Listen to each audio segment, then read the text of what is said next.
ദൈവ തിരുനാമത്തിന് മഹത്വമുണ്ടായിരിക്കട്ടെ. UAE centre യുവജന സഖ്യമായി സോഫിയ എന്ന പേരിൽ ക്രമീകരിച്ചിരിക്കുന്ന ഈ പഠന കളരിയിൽ ഭാഗമാകാൻ കഴിഞ്ഞതിൽ ഞാൻ ദൈവത്തിന് സ്തോത്രം ചെയ്യുന്നു.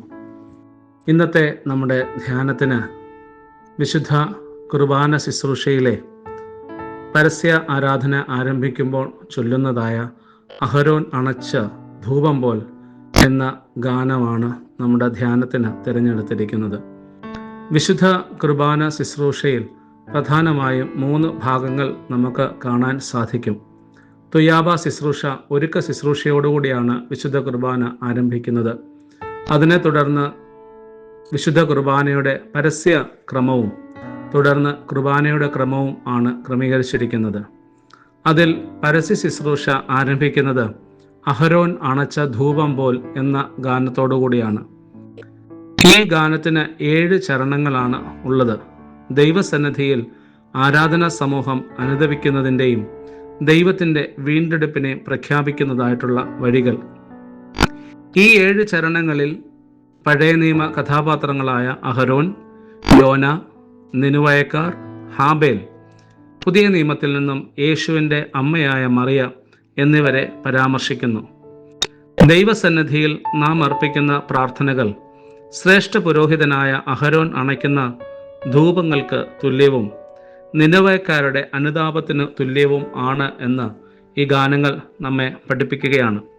കടലിൻ്റെ ആഴത്തിൽ യോന പ്രാർത്ഥിച്ചപ്പോൾ ദൈവം അവന് വിടുതൽ നൽകിയതുപോലെ പാപത്തിൻ്റെ അടിത്തട്ടിൽ കഴിയുന്ന മനുഷ്യവംശത്തിനും ആരാധനാ സമൂഹത്തിനും ദൈവത്തോട് നിലവിളിക്കുമ്പോൾ ദൈവം പ്രാർത്ഥന കേട്ട് അവരെ അതിൽ നിന്ന് വീണ്ടെടുക്കുന്നു എന്ന വിശ്വാസത്തിലാണ് ഈ ഗാനത്തിൻ്റെ ഈരടികൾ നാം ചേർന്ന് പാടുന്നത്.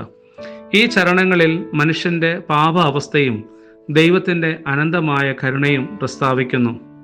നാം പാപത്തിൽ വീണു പോയിട്ടുണ്ട് എന്ന തിരിച്ചറിവും ദൈവം നമ്മുടെ പാപങ്ങൾ ക്ഷമിക്കുന്നവനാണെന്നുള്ള ബോധ്യവും ഈ വരികളിലൂടെ നാം ദർശിക്കുകയാണ്. ഈ ചരണങ്ങളിൽ വിവിധങ്ങളായിട്ടുള്ള അടയാളപ്പെടുത്തലുകൾ നമുക്ക് കാണാൻ സാധിക്കും. ഈ ചരണങ്ങളിൽ ആരാധന സമൂഹത്തെ 4 തലങ്ങളിലാണ് കാണുന്നത്. ഒന്ന്, ആരാധന സമൂഹത്തെ അടയാളപ്പെടുത്തുന്നത് നിനവേക്കാർ എന്നാണ്. അവർ പാപം ചെയ്ത് ദൈവസന്നിധിയിൽ നിന്നും അന്യപ്പെട്ടുപോയ മനുഷ്യരാണ്. 2, ദൈവത്തെ അനുസരിക്കാതെ ദൈവസന്നിധിയിൽ നിന്ന് ഓടിപ്പോയ യോന പ്രവാചകൻ. 3, ഇരുൾവാസികൾ എന്നുള്ള പദം. 4, നിന്റെ ദാസർ. ഈ 4 തലങ്ങളിലും ആരാധനാ സമൂഹത്തെ താതാത്മ്യം പ്രാപിക്കുന്നു. നിനവേക്കാർ, അവർ പാപം ചെയ്തിട്ടുള്ളവരാണ്. അതുപോലെ ദൈവമേ, ഞങ്ങളും പാപം ചെയ്തിട്ടുണ്ട് എന്നുള്ള വിധേയപ്പെടുത്തൽ. യോന പ്രവാചകനെ പോലെ അനുസരിക്കാതെ ദൈവസന്നിധിയിൽ നിന്നും ഓടിപ്പോയതായിട്ടുള്ള മനുഷ്യർ. ഇരുൾവാസികളായിട്ടുള്ള മനുഷ്യർ, ഞങ്ങൾ നിന്റെ ദാസരായി തീരുവാൻ വേണ്ടി ആരാധനയിലേക്ക് ചേർന്ന് വന്നിരിക്കുന്നുവെന്ന് പരമകാരുണ്യവാനായ ദൈവത്തോട് പ്രാർത്ഥനകൾ കഴിക്കുന്നു. എന്തിനു വേണ്ടിയാണ് പ്രാർത്ഥിക്കുന്നതെന്നും ആരാധനയുടെ ലക്ഷ്യം എന്താണെന്നും ഈ വരികൾ വീണ്ടും നമ്മളെ ഓർമ്മിപ്പിക്കുന്നു. 5 കാര്യങ്ങളാണ് ഇവിടെ പ്രതിപാദിക്കുന്നത്. 2-ാം ചരണത്തിൽ ദൈവകരുണകൾ പ്രാപ്തമാകുന്നതിനാണ് പ്രാർത്ഥന എന്ന് നാം ആലപിക്കുന്നു. 2-ാം ചരണത്തിൽ തന്നെ ദൈവത്തിൻ്റെ ദയയ്ക്ക് വേണ്ടിയുള്ള പ്രാർത്ഥനയാണെന്നും പറയുന്നു. 4-ാം ചരണത്തിൽ ദൈവത്തിൻ്റെ നിരപ്പും സ്വസ്ഥതയും ഭൂമിയിൽ നിറയപ്പെടുന്നതിന് വേണ്ടിയാണ് പ്രാർത്ഥന എന്നുള്ളത് നാം ആലപിക്കുന്നു. 6-ാം ചരണത്തിൽ ഇരുൾ നിറഞ്ഞ മനുഷ്യ ജീവിതങ്ങളിൽ ദൈവത്തിൻ്റെ വെളിച്ചം ലഭ്യമാകുവാനാണ് ആരാധന എന്നുള്ളത് പ്രസ്താവിക്കുന്നു.